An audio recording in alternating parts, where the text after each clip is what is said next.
As visual artists, what my partner Jerry Birchfield and I hope to do with this, which is phase 8, by the way, of the Laguna Canyon project. We've done 7 other phases which were designed to increase public awareness of the plight for this land. But with this phase, what we wanted to do was to create a piece of art that would be not within the studio confines or the gallery confines, but would be out in the environment, which is, after all, what we were concerned with. And also we hope to create a vehicle whereby other people could participate, could have some feeling of expression for this land. I don't think that the powers that be who are governing this land, from the legislators down to the developers, are aware of the strength of opinion that people have about not blindly pursuing what we call progress today.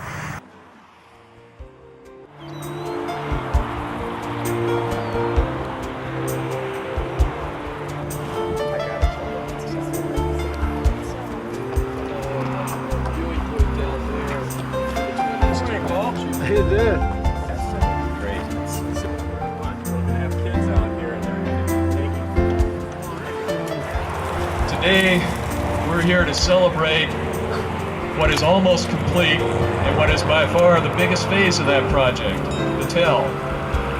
Now, when we started in 1980, our goal was to somehow try and preserve this environment. Now, we're artists, and our medium is photography. And photography lends itself to documentation. And we felt at the very least, what we could do to preserve the environment would be to photograph it. Good afternoon, ladies and gentlemen. My name is Bob Gentry.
The Christmas happening, which I just happened to stumble into Laguna at exactly the right time for it, was just an extraordinary kind of spontaneous event that drew about 20 to 25,000 kids to congregate out in the Sycamore Hills region, or Sycamore Flats as it was known, of Laguna Canyon Road for Christmas of 1970.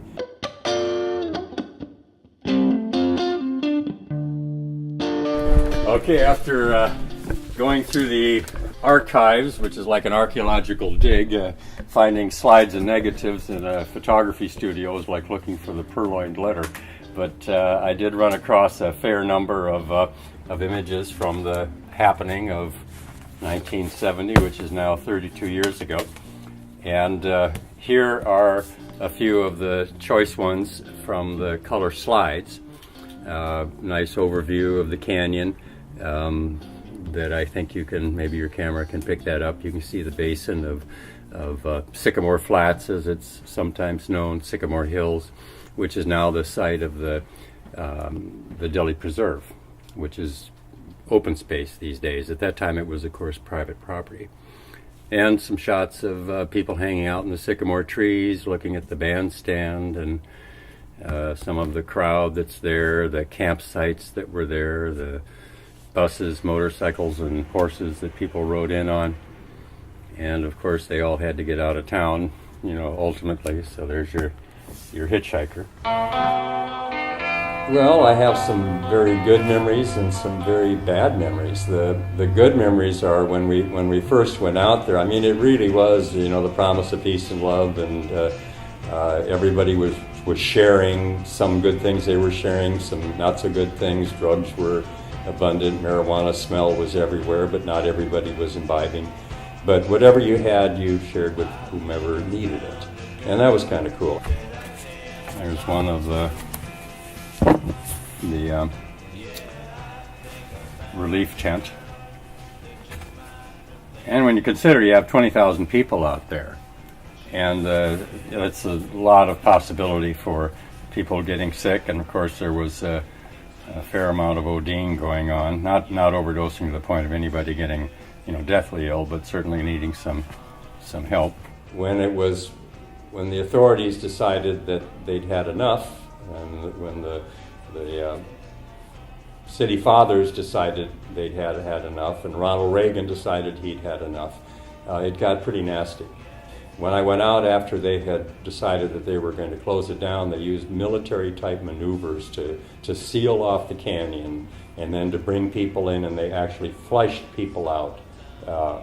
They drove people down towards the ocean, they drove them out El Toro Road, and they drove them out Laguna Canyon. And that kind of spooked me because there were all of these police that were called in from all over Orange County. There was a tank up at the high school. So it was a really very interesting thing. But like I said, my recollections and my sensations at the time were kind of clouded by my own experiences. And you have to remember too that 1970 was when Kent State occurred. And we'd seen the consequences of, the student population going up against the National Guard, and that was fresh in everybody's mind. And I was really concerned that somebody was going to get killed over this thing. This is a shot through the window of a building that was a restaurant down where the Cycle Works is right now on Thalia Street. And after the police clamped down on things, kids were scattered every which direction and needed a place to flop and food and a little bit of assistance. And there was quite a group in the community who helped get them out of town and so that they wouldn't be arrested or whatever might happen to them. That's a shot of the string of buses that were lined up on Broadway and Laguna Canyon Road right across from the festival grounds that were used to cart people out. I also went out afterwards, in the aftermath, and photographed the city sending bulldozers out there to just make a big ditch. They put all of the possessions and the stage and everything else into that trench and lit it on fire, and that seemed in some regards to be kind of the end of an era.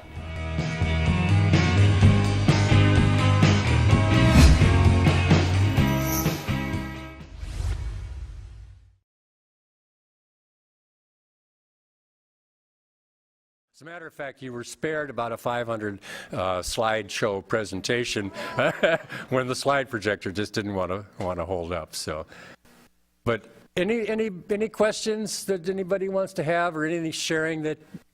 Well, the land that the Irvine Company donated. First off, when I should tell as part of the story is that after the walk, they saw however many people they counted.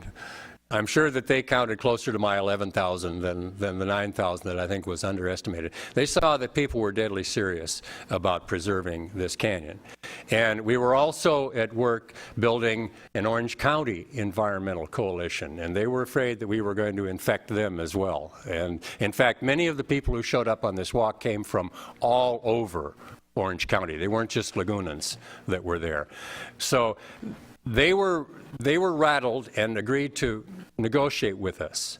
And we put together a team that went out to come up with a settlement. We wound up paying, the city accepted the obligation for paying, I believe it was $92 million, is that correct? For that land. But it was divided into parcels. The area that we bought was, we'd already acquired the Sycamore Hills region, which is where the Dilley Preserve is today, which is where the Tell was, which was right adjacent to where the toll road was proposed to be built. The land that the Irvine Company donated were a few parcels further out, close to parcel 5, which they would not let loose of because they had long-term plans to develop it, which today now is being developed. What's the title for that part? Altura Laguna. What's the area where nothing will ever be built? The area where nothing will be built will be on the west side of the road going out of town, which is where the Nix Center is. There's where all the wilderness trails are. Have you taken any of those wilderness trails? Well, you know, they go all the way over to the ocean. So when that wilderness will be connected with the Great Park and the wilderness corridor, I'm not quite sure how what kind of stop signs and signage they're going to have for the animals to cross up and down, but it will connect with the Great Park Wilderness Corridor that will then connect with the regions to the northeast, so that ultimately there'll be a wilderness trail from the San Bernardino Mountains to the ocean. That's pretty impressive. The toll road, as it was originally proposed, made no provisions for animal crossings. It wasn't even a part of it wasn't even in their plans at all. So we wanted to address, there were many things that were addressed in this project that should have been dealt with by the authorities and the powers that be, but were not. You know, it's been interesting that the media became, and getting that kind of attention really became important to this project, because it is how we would drop a pebble in a still pond and the ripple effect would go out.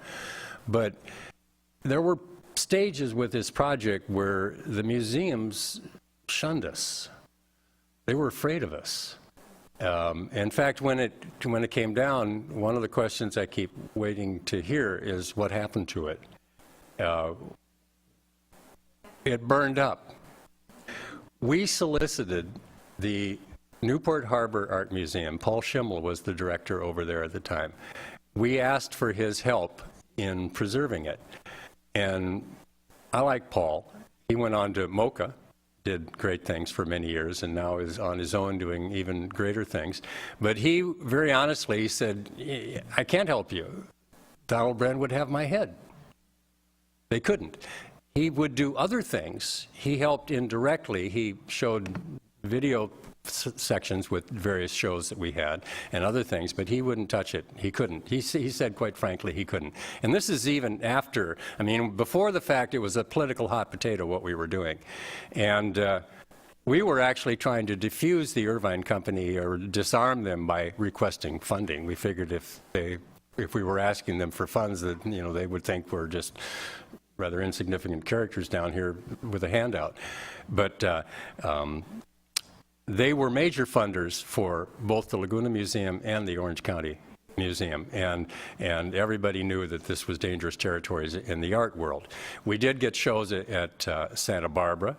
We had a little piece of it shown, as you could see, at Laguna, and then once we made the time machine for moving stills and put together a package so that it actually had the capacity to make a serious presentation, then it got footage there. But even then it was kind of tentative, because the museums had to look at their funders. And if their funders were developers, then that's the way it went. So that was a treacherous territory that we had to win. We also, you notice we had the Los Angeles Center for Photographic Studies was our nonprofit fiscal sponsor for this. Well, why did we have to go all the way to Los Angeles when we already had the Orange County Center for Contemporary Arts, which the artists, members of the group, were enthusiastic in terms of supporting, being the nonprofit fiscal sponsor. And then they had an accountant who gave us the requirements that we had to meet if they were to become the sponsor. And they were included posting a security bond, and you know, we would have to come up with something like $100,000 to be able to prove that we were going to complete this project. Well, that was absurd, and so, but one of our pro bono sponsor or accountant, he told me one time, he said, well, Mark, why are you so surprised? The pro bono advisor for OCA works for the Irvine Company. And we ran into that time and time again, I mean, we were dealing with some pretty powerful forces, and I liked your introductory remarks, because about how do we deal with such powerful forces. We're artists.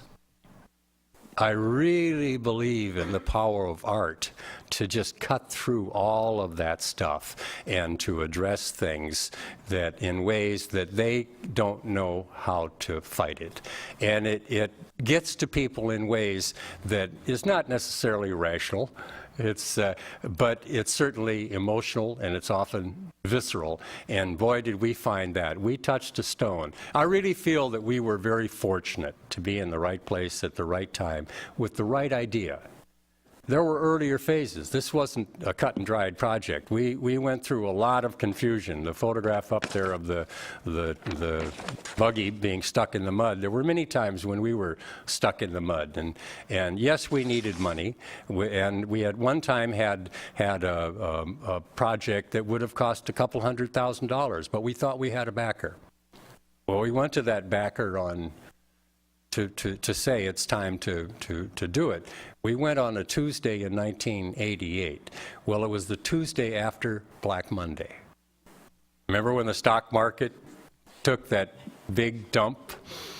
Well, that was when he informed us that he simply couldn't fund what we were asking. We went back to the drawing board. I mean, we were really depressed for quite a while, but we went back to the drawing board and looked around. Everybody would say, well, how is the project going? Because every time we did one of these phases, keep in mind, the TEL was phase 8 of what ultimately became a 15-phase project. But people, by that time, we had a small army, and they were saying, well, now what? Because we knew how close it was to being lost, the canyon. And we say, well, money, we need more money. You know, all we could talk about was we need money, we need funds. Until we realized, what have we got? We've got people power. That's when we launched, we totally rethought the project, reworked it, and we launched a campaign to get people to send us their photographs. And we had by this time, both Jerry and I taught, and you gave a rundown. Jerry taught at more places than I did, and we had a lot of artist friends and teacher friends, and so they got their students, and we had signs that were put up. We had collection boxes for photographs until the collection boxes were bursting at the seam. So we had contests where we would give awards of various kinds, things that we had or prints that we would make and give. Some of them were prints from earlier phases of the project, but we finally had to give out the awards by poundage because we couldn't count the number of photographs. And we originally estimated that it would be about 40,000 photographs that it would take to put into this thing. It wound up being over 100,000. I've never had so much fun in my life. I don't think I slept from April 1st to January 1st. But I didn't need sleep. None of us did. We were so enthusiastic about what we were doing, and we really thought it could work. And when Donald Brand agreed to negotiate with us, and a year later, a ballot initiative was put on the Laguna Beach ballot, and the city of Laguna Beach, I mean, think about the time frame. There was a recession started in 1990, right? Anybody remember that kind of downturn? And there were big green initiatives, environmental initiatives, on the ballots all across the country. Most of them went down to defeat. But Laguna was a shining exception with an 80% turnout, was it, of the voters, and an 80% majority voted to tax ourselves. I seem to recall $92 million to buy that land. That's pretty amazing. I'm sorry, I'm just going on. 20 million. 20 million. That's how much we paid. Yeah, the bond measure was 20 million, you know, kind of like put your money where your mouth is as a start, got $10 million from the county, and then begged from then on. People were telling us, lots of people said, well, why are you doing this? You don't think you can really make a difference, do you? Yeah, no, you can't. I said, well, one thing's for certain, we can't make a difference if we don't try.